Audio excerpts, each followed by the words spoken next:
Chegou o primeiro desafio, que foi lançamento. Que aí, quando chegou o primeiro lançamento, que aí a dúvida é, como é que se comporta um lançamento pago rodando junto de um lançamento gratuito? Será que atrapalha? Será que não atrapalha? Quanto atrapalha? Quanto não atrapalha? Como que atrapalha ou como não atrapalha? E a gente foi rodando, a gente foi entendendo, ops, aqui funciona, não, aqui tem que dar uma segurada de mão, não, nesse período aqui a gente tem que reter um pouquinho mais, e foi passando, e foi passando. Depois de um determinado momento, a gente já entendeu que não existe, pelo menos no nosso negócio, maneira melhor de desenvolvimento de audiência do que lançamento pago. Então a gente primeiro nasceu o lançamento pago para desenvolver audiência e não como uma estratégia de vendas. Ele nasceu para desenvolver audiência. Naturalmente, a gente tinha ROAS muito legal naquela estrutura. Beleza. As coisas foram evoluindo, as coisas foram acontecendo.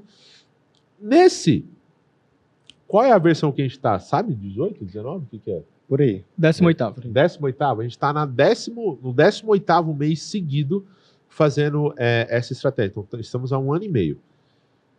E ali, nessa repetição, a gente entendeu mais coisas legais. Por exemplo, se você está rodando o teu lançamento, e aí você está rodando o teu lançamento ali e você fala, tive uma ideia. Eu vi alguém sorteando um iPhone e, cara, aumentou a retenção, isso, aquilo, outro. Aí você vai e coloca no seu lançamento. Só que como é que você vai conseguir garantir que aquele iPhone que você colocou para sortear, ele foi responsável pelo aumento de comparecimento, retenção ou de conversão?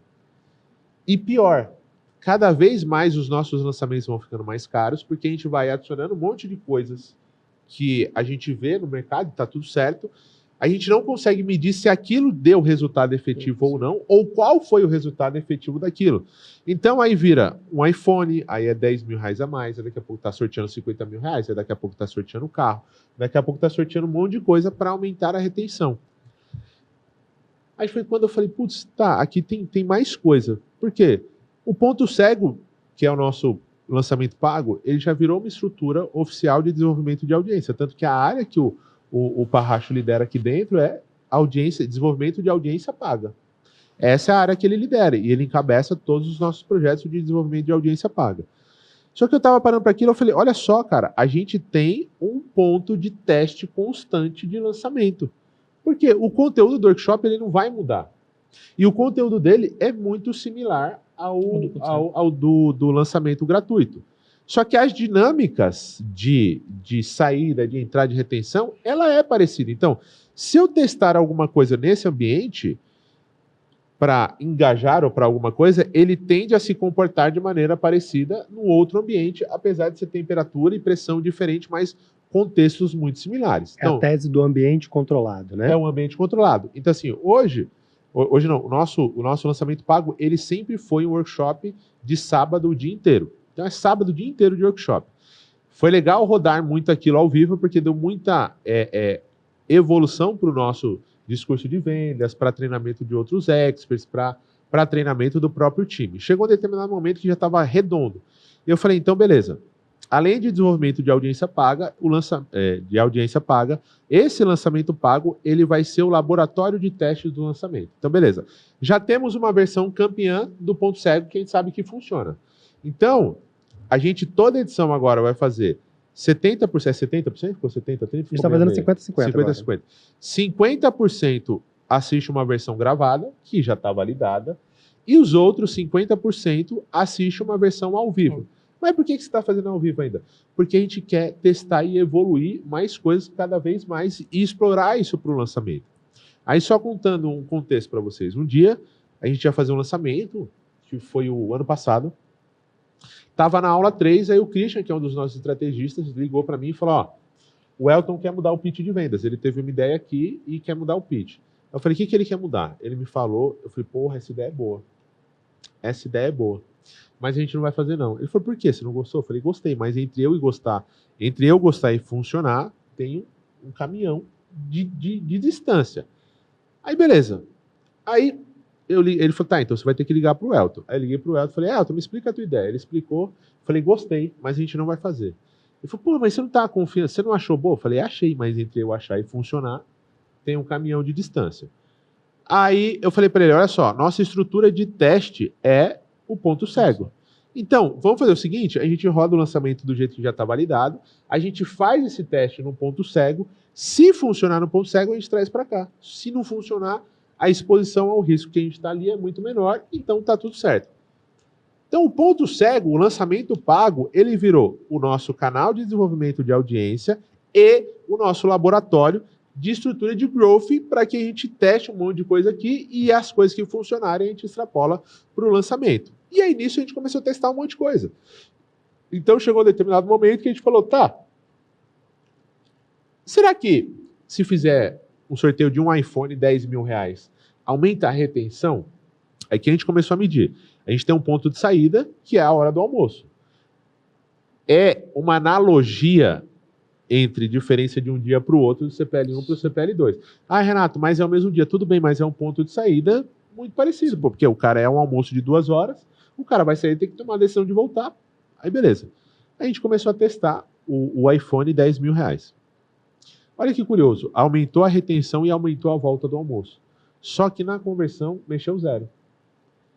E aí começa a ser legal olhar esses dados. Ah, mas é porque vocês sortearam. Pode ser que a gente tenha feito algo não tão bem feito, que não impeça que a gente faça de outras vezes. E essa afirmação também não quer dizer que o fato de eu ter sorteado não o sorteio de um iPhone a 10 mil reais não impacta na conversão. Não impactou no teste que fizemos. Talvez se a gente fizer outros testes ou outros sorteios que estejam mais atrelados ao nosso universo, talvez faça mais sentido. Só que o grande lance é o quê? A gente começa a ter métrica sobre o que funciona e o que não funciona. O que dá certo, o que não dá certo. E essa junção de coisas, para mim, é assim, ó. Eu geralmente não gosto de falar sobre nós, porque meio que eu jogando luz sobre o nosso mérito, a nossa competência. Tanto que eu postei um stories hoje que era eu no palco e tal. Eu falei, tá, mas eu não quero postar esse story só porque eu tô no palco para mostrar que tem um monte de gente me assistindo. Eu quero postar também para gerar uma autoridade, mas além da autoridade que eu tô gerando, eu vou compartilhar um conteúdo legal sobre o que foi falado aqui. Hoje, muito tem se falado sobre mudanças e sofisticação de mercado, só que para mim não existe nada melhor do que lançamento para fazer venda. Não existe nada melhor. A evolução do mercado fez as pessoas trazerem algumas estratégias um pouco diferentes para alguns aspectos.